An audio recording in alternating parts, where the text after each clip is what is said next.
Hey folks, Dr. Dan from DocTalk. Thanks for joining me today on the show. We're going to talk about a very important topic, using steroid implants in suckling calves. My guest today is Dr. Chris Reinhardt, who is our State Feedlot Extension Specialist and is an international expert on steroid implants in beef cattle.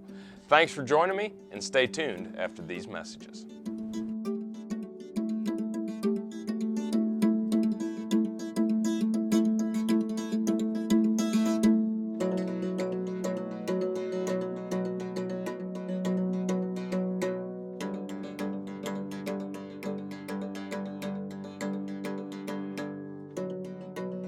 Closed captioning brought to you by Ag Promo Source. Together we grow.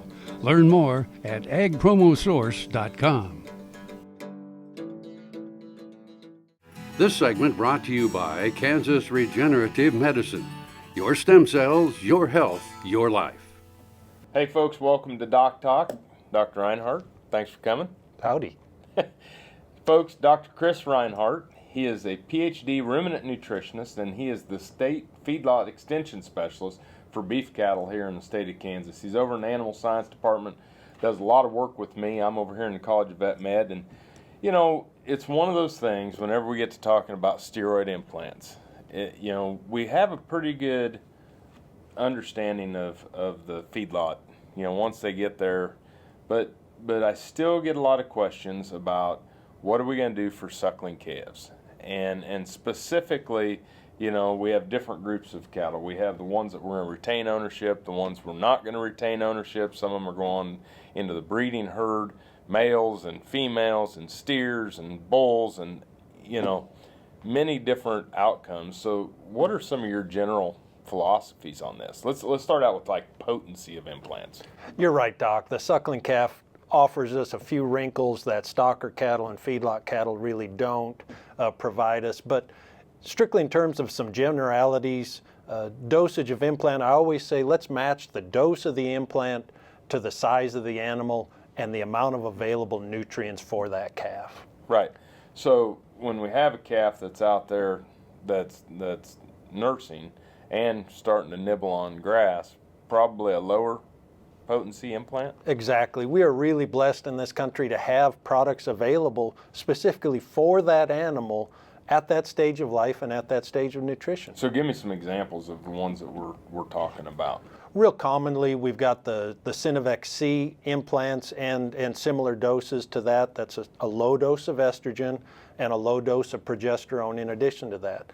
Ralgro has been around forever and is a completely different molecule, and yet it acts virtually the same, in the same manner, providing about the same amount of growth promotion as the Synovex C type product. They still haven't made an implant gun as good as the old Ralgro metal, shorter needle, easy to handle, don't get your knuckles busted, in close. Fewer moving parts is almost always a good thing. Yeah, not plastic. But so we're going to go with the lower potency. And is there a time frame on when we would be thinking about using that implant as far as age of the calf? Definitely. We want to shoot for that at bare minimum 1 to 3 month age time frame. I've been digging through some of the old literature, and to go under a month, we can actually have some negative side effects. So we're going to wait at least a month, and then when we hit that month, so anytime like branding, at that 3 months, when we vaccinate calves before turnout, that could be a good time to catch that calf and implant them. That's the time to do it, Doc. So, and that was the other thing is somebody'd say, well, when am I going to worm them, or when am I going to implant them? It's going to be when I have them caught. Exactly. So a lot of times we don't have much say in it. Well, let's take a break. When we come back, let's start getting into some of those differences as far as bulls, steers, heifers, replacement heifers, things to that, some of those more controversial topics.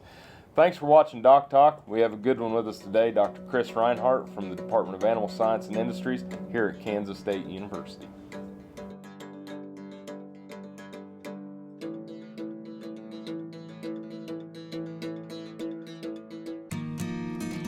We do business with Blueville because of the quality of their work. It is excellent quality, and because they make a commitment to their customers. We enjoy the benefits of hiring a good company to help us maintain this home. We will always do business with Blueville. We have for many, many years, and there's no reason for us to look for any other service. No matter where, no matter why, the Veterinary Health Center at Kansas State University is committed to providing quality patient care to animals and exceptional customer service to their owners. From routine checkups to emergency and specialty care, our world-renowned specialists and experienced professionals are here to discover, to teach, and to heal. Let us know. How can I help? How can we help? Valley Vet Supply is devoted to providing information and professional quality products at reasonable prices. Valley Vet Supply. DocTalk, brought to you by Santa Fe Trail Meats in Overbrook, or visit us online at sftmeats.com. Hey folks, welcome back to DocTalk. Dr. Dan Thomson here with Dr. Chris Reinhardt. He's from the Department of Animal Sciences and Industry here at Kansas State University. I teach over here at the College of Vet Med, where we're shooting this today. And we do a lot of work around the state, around the country with beef cattle, and nobody is better at ruminant nutrition and steroid implant knowledge than this guy sitting next to me. So we're really happy to snag some of your time. And let's talk a little bit about what kind of performance or efficiencies are we talking about when we use steroid implants? Two things I always want producers to remember is anytime a calf is gaining weight and has enough nutrients available to gain weight both from milk and from grass, an implant is going to pay for itself. The second thing I always stress to producers is the only implant that doesn't work is the one you left on the table. Right. So don't the ones that you don't use, or the one you put in inappropriately that falls out. Exactly. A real round figure to use is about 5 to 10%. Well, that's a significant increase when you're talking about average daily gain, or if you're talking about pounds sold. I mean that would be at our weaning weight or our calf weights. You know, 5 to 10%. That's some serious money laying on the table for something that cost you roughly $1 to $2 an animal. Yeah, that when you're looking at a return on investment of $40-50 per steroid implant, and that, folks, is real money and something you need to pay attention to. Now, the one time we don't use those is if you're going to feed into one of these natural programs, and so it does maybe have some limit to your marketing. But I think you need to figure in how much more do I need to market that calf for to make up for the lost performance that we're going to see, or lost efficiency. That's exactly right, and those programs definitely have a place and can provide value. We just have to run a sharp pencil and make sure we're making more than just a break even. Right. So then let's just kind of stay on the topic of steers. One of the questions I get is, will that impact quality grade? Implanting the calf, on the cow, how does that have an impact if I'm going to retain ownership on quality grade of those cattle when they go to slaughter? Back to what we had mentioned before, if we match the dosage to the size and age of the animal and to the available nutrition for that calf, we should really expect minimal, if any, detrimental impact on future quality grade. Okay, so quality grade's okay. We're going to get a 5 to 10% increase in performance. Any negative impact on using a steroid implant in these steers? And again, we're going to talk more about replacement heifers or bull calves, but is there anything that you can think of that's negative? The question that commonly comes up is, what about the future owner of that calf, the stocker operator, the feedlot owner? Sure. Does he get less value from the implants he uses at the next stage? And the data I've scoured over the past few months says no. If we're using the right dose for the right animal, the next producer to own that animal is going to get full value from their program as well. And these are a lot of, short day implants anyway. Exactly. The dosage is relatively low. The calf is gaining.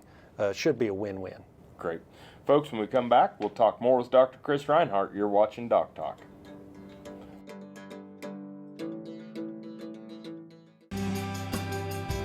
The BQA tip of the day, sponsored by Beringer Ingelheim Vetmedica Inc. This is Shane Terrell with Production Animal Consultation, here with today's BQA tip of the day. Today we're going to talk about proper organization or good organization of the work area, primarily for employee safety or the safety of those people working in this area, and for efficiency of processing. The first example, is, as you can see, this yard is using multiple clips, magnetic clips and hooks, so we can organize products in a manner in which they can be used systematically, so they're administered to the proper area, and we're applying those products with proper spacing. Other examples would be hanging cords or dropped cords that allows for less opportunities for processors to trip. Other examples would be having tags laid out in an orderly manner to speed up the efficiency of processing. Any record keeping that needs to be done, having a space available so that can be done in an efficient manner.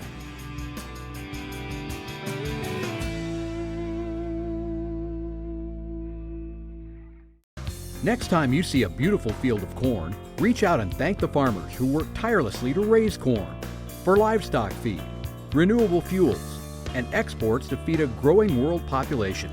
The farmers on the Kansas Corn Commission work for Kansas Corn with grower-funded checkoff dollars that support foreign and domestic market development, research, promotion, and education to expand opportunities for Kansas farmers. To learn more, visit kscorn.com. Broadband has become as important to us as highways. That is why DocTalk is teaming up with NTCA, the Rural Broadband Association, and rural broadband companies like Blue Valley Telecommunications in fighting for quality broadband access through the program Smart Rural Communities. I don't think we have any idea what's coming in the future. I couldn't have imagined 5 years ago what we're doing today. So in 2 years, I would guess there's things we can't imagine that we're going to be doing. To learn more, visit ntca.org/smart or bluevalley.net. Ag Promo Source is a unique group of marketing specialists with one mission: help your ag business grow. Each affiliate has their own area of expertise, and they work together to bring you advice, products, and services. To get started, visit agpromosource.com. Ag Promo Source. Together we grow. Soil is the life of a farm, and for 25 years, SureCrop Liquid Crop Nutrition has helped growers produce abundant quality crops while preserving and improving the soils they steward. SureCrop offers complete soil and plant analysis with cropping recommendations, delivery direct to your on-farm storage, and quality crop nutrition custom blended for your field. Choose SureCrop for the assurance of excellence for your soil. Call today or visit their website for more information. Buying a car shouldn't be this hard. And at Brown Chevrolet Buick in Wamego, it isn't. It's actually awesome. Whether you want a new or used car or truck, Toby's team can make the deal. Even if you want to custom order a new car or truck, Toby's team can make the deal. See Toby's team at Brown Chevrolet Buick in Wamego. We're awesome. DocTalk, brought to you by the Kansas Soybean Commission. The Soybean Checkoff, progress powered by Kansas farmers. Welcome back to DocTalk. Dr. Dan Thomson here with my friend and colleague, Dr. Chris Reinhardt. We work at Kansas State University. We play a little bit too. But Dr. Reinhardt is the State Feedlot Extension Specialist for the state of Kansas, and he spends a lot of time in other states and other countries as well, and a true expert in steroid implants and ruminant nutrition. And Dr. Reinhardt, when we think about implants on suckling calves, we talked about steers, increase and improvement, 5 to 10% weight gain and efficiency. But now let's start talking about some of the groups that we might want to think about not doing it. And let's start out with breeding bulls. Yeah, again, something we're trying to measure in those bulls is their genetics for performance. The implant may help that. We don't have a lot of data on those young bulls using implants, but the key is to remember that their purpose is for fertility, for intact sperm, libido, etc., and we don't want to do anything to upset that apple cart with the current value of breeding bulls. And so we don't really have good data to say that those products are completely innocuous on their future fertility. Let's not mess with Mother Nature. Yeah, when you start to when you start to think about when we're using estrogenic compounds and the impact it could have negatively on testicular development, we definitely don't want to be using those types of products in animals that you're going to keep back as breeding stock. And then the other one that I get a lot of is, well, I'm not going to castrate my bulls because I'm just going to use the steroid that the good Lord intended that calf to have, and then I'll castrate them at weaning. Well, two things. One, they have to go through puberty before they get testosterone produced from the testicles. And puberty is generally after weaning time. And so we really don't have any advantage of leaving those bulls intact for growth performance. You'd actually be better off to castrate those calves at branding and use a steroid implant to get that 5 to 10% bonus and bigger weights than leaving those bulls intact. And then, as you well know, Dr. Dan has done tremendous amount of research on the stress that late castration has on these now nearly mature animals, where you've taken away a very painful procedure. Yeah, I always tell people do castrate calves when they're young, because the longer the testicles are attached to the calf, the more attached the calf is to the testicles. Ouch. So we want to make sure that we do it when the calf's young, use a steroid implant, get along great. And I think that the end of the day, don't use steroid implants on breeding bulls. 100%. All right. Well, we have we're going to tackle heifers next, but I think we'll save that for the next segment. Anything on these breeding bulls or anything on steers? The genetics we've got available today are tremendous compared to even when you and I were kids. The genetics for growth in these bulls is fantastic. We don't need to supplement what they've got going for them already. Yep. And even as good as the genetics are, don't leave that money sitting on the table. Make sure you use a steroid implant. We're going to take a break. When we come back with Doc Talk, more with Dr. Chris Reinhardt on implanting suckling calves. This week's That's My Breed brought to you by Gene Trust. Visit us at genetrustbrangus.com.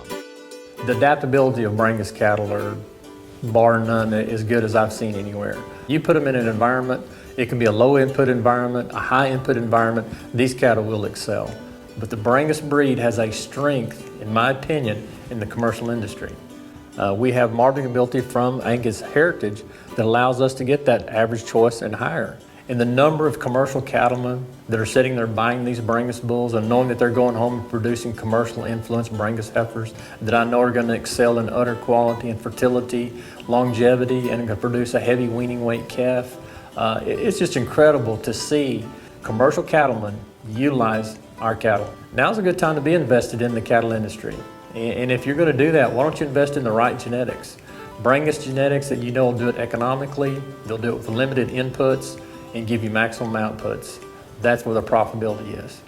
Nestled in the heart of the Flint Hills lies one of the most proven and productive seed stock herds in the country. Based on fertility, longevity, and soundness, these cattle combine impeccable maternal strength with a performance and carcass foundation built to meet the highest standards. Vernon and Vicky Soon and the Gene Trust partners invite you to join them on March 22nd at Soon Cattle Company for their 23rd annual event, offering up 170 Brangus and Ultra Black bulls backed by complete performance information and genomically enhanced EPDs. For more information, visit genetrustbrangus.com.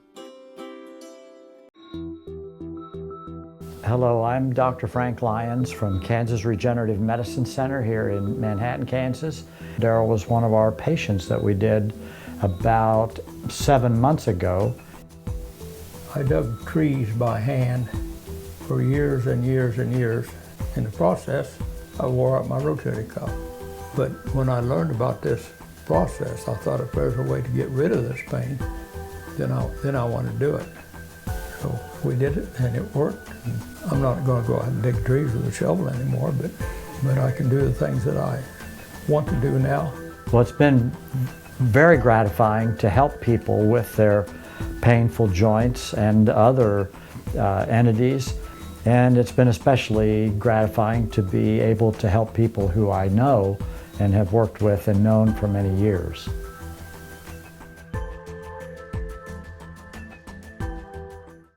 Grain sorghum is one of the most important cereal crops worldwide, and Kansas leads the nation in its production. A high-energy, drought-tolerant crop, sorghum only requires 6 inches of water to produce the first bushel. And with its wide uses and easy adaptation, sorghum proves to be a truly indispensable crop. Kansas Grain Sorghum is committed to sorghum research, market development, and education. Learn more at ksgrainsorghum.org. Kansas Farm Bureau, the voice of agriculture, represents grassroots agriculture. The state's largest and most powerful farm organization stands up for its members through leadership development, agriculture education, legal defense, environmental advocacy, farm safety, and risk management. Members also enjoy money-saving benefits. To join our organization today or to learn more, go to www.kfb.org or find us on Facebook and Twitter. Healthy cows start with the new hired hand automatic livestock sprayer. Rancher invented to provide an efficient alternative to pour-on and injectable parasite management systems. The portable design allows cattle to treat themselves head to hoof. Strategic device placement with pass-through activation technology takes the stress out of parasite treatment for cattle and the rancher. Get the new hired hand for yourself or become a distributor. Visit cowsprayer.com. The new hired hand makes healthy cows easy. Kansas Farm Bureau, the voice of agriculture. To join today or for more information, go to kfb.org or find us on Facebook and Twitter. Hey folks, welcome back to DocTalk. Dr. Dan Thomson here with Dr. Chris Reinhardt talking about implants on suckling calves. And let's get to the heifers, because we made you hang on to the end. That's just like all the other shows, right, for the grand finale, because everybody always wants to know about implanting heifers. Here it is. All right, right now. So talk to me about heifers, repro, heifers, performance, things of that nature. Yeah, broadly, Dr. Dan, if you know which heifers you're going to retain, don't use an implant in them, because there is a risk, a potential downside risk, which is either very small or very large, depending on how you manage that implant program. And there is no downside to not implanting the heifers reproductively. So the only thing is, above all, do no harm. If you know you're going to retain those heifers for breeding purposes, then make sure you don't implant, just like the bulls. But what about the ones I don't know? You know, what are some of the things I can expect if I do, say I implant them at branding, and then I make the decision to keep them later? What should I expect? Again, if we're using the appropriate dose for the appropriate animal, these low-dose implants are very mild. If that animal has sufficient nutrients available, we wait until roughly that 1 to 3 month age window, we should expect virtually no change in future fertility. If we give that implant too early or double up on the implant or any number of other ways to, I'll call it, mismanage the program, you could hurt fertility. But if we've given the appropriate dose at the right time, we shouldn't expect any downside. So giving a heifer calf a low potency implant at branding is going to have, and no other steroid implants, is going to have 0 to minimal effects on fertility. That's exactly right. And we get the extra growth if we sell her as a feeder animal. Great. Well, it's been a great show. I appreciate you being on here today. Any parting comments or words of wisdom on suckling calves and implants? Well, once again, as you mention all the time, Doc, we are really blessed in this country to have technologies available to us to help maximize performance from our inputs. Yep. Well, folks, Dr. Chris Reinhardt, Kansas State University, Department of Animal Sciences and Industry. Thanks for joining me today on DocTalk. Remember, always work with your local veterinarian. If you want to know more about us on DocTalk, you can find us at www.doctalktv.com. I'm Dr. Dan Thomson. Thanks for watching our show today. I'll see you down the road.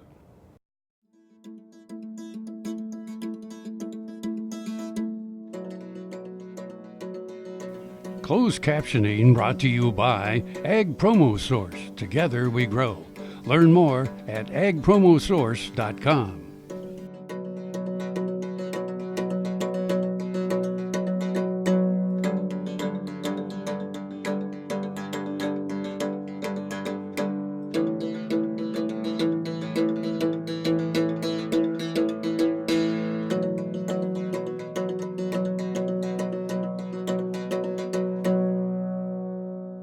To see this show and past episodes of Ag AM in Kansas, go online to agamandkansas.com.